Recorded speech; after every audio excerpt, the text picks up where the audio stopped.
society. We don't respect our elders. We don't even respect our country. We're lazy. We're really entitled.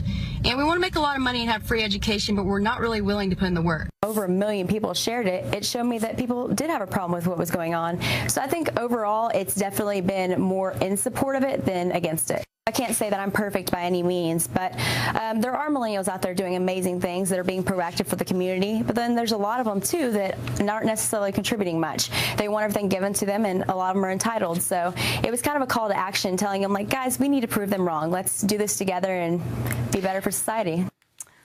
Alexis Bloomer shared some views on her fellow millennials. That video has been viewed more than 40 million times. Conservative columnist, millennial, Kristin Tate is with me now. Kristin, great to see you. So glad to be here. So were you one of the 40 million who watched that video? Yes. And what are your thoughts? I thought she was very on point. I mean, look, we all know millennials are a little entitled and lazy. Just look at what's going on with Bernie Sanders. You have tens of thousands of rabid, passionate millennials showing up because they want to get free stuff without working for it. So I totally think she was on point here. Kristin, I hate to interrupt you. Hold that thought. We need to go out to California. I am rejoined right now by Kristin Tate, who has been sitting beside me here, conservative columnist. So, Kristin, we were speaking about millennials, but when you talk about this fervor, there is fervor certainly for Bernie Sanders, as you mentioned, but then there is fervor in these instances, people willing to get arrested, I suppose, out of frustration. Right. Well, I think a lot of what you're seeing in California actually has nothing to do with politics. I think these are a lot of hoodlums who just like to riot and want to have an opportunity to do that. And I think this all kind of does go back to the entitlement culture that has been created by our leaders and by our policies, where there are no consequences for bad actions. I mean, you have the media calling these folks protesters, but look at what was happening last night. A lot of violence. People were throwing rocks. Yeah. They were smashing police car windows. That's a riot. That is a riot. And as some people have said, some of these so-called protesters are actually not necessarily hired for money, but there are Craigslist. There's an outreach to, let's just say, incite trouble when possible. I want to ask you, though, getting back to millennials, for anybody who's a football fan, you know, the draft was last night. We're going to show a video because there was a prospect who lost close to perhaps $7 million for this. We're watching this video right now. So as a player, obviously smoking from a mask, which was equipped with a bong.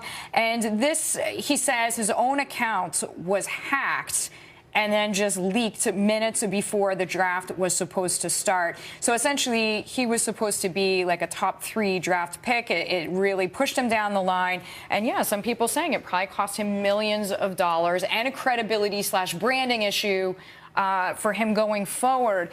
But why do millennials, let's leave aside doing illegal things, but then film themselves doing illegal things and not think it's going to hurt them? Right. Well, I don't know anything about sports. I don't know anything about the NFL, but I know stupid when I see it. This guy Laramie was double stupid because he filmed himself doing it, and then it was posted online for the whole world to see. So guess what, Laramie? Laramie? His account was hacked, but in essence, he allowed the video at some point to be taken, right? And in today's world, millennials need to realize that when they take videos, when they put anything on Snapchat, anything you're putting online, you have to expect anyone will get access to that and see it. Your parents, your bosses. Privacy. Right. And there will be consequences, and in this case, sometimes your net worth is the consequence, and sometimes it has to do with your job. So I hope millennials will take this as a lesson that you have to be very careful about what you post online, and that your actions have consequences. Indeed, and for him, $1 million ones. Kristin Tate, great to see you. Thank you so much. Kristin Tate with me there, conservative columnist. Immigration authorities under fire on Capitol Hill for releasing thousands of illegal immigrants with criminal rap sheets. Border Sheriff Paul Babu is going to be joining us with his reaction. You release them back out of the public, and they commit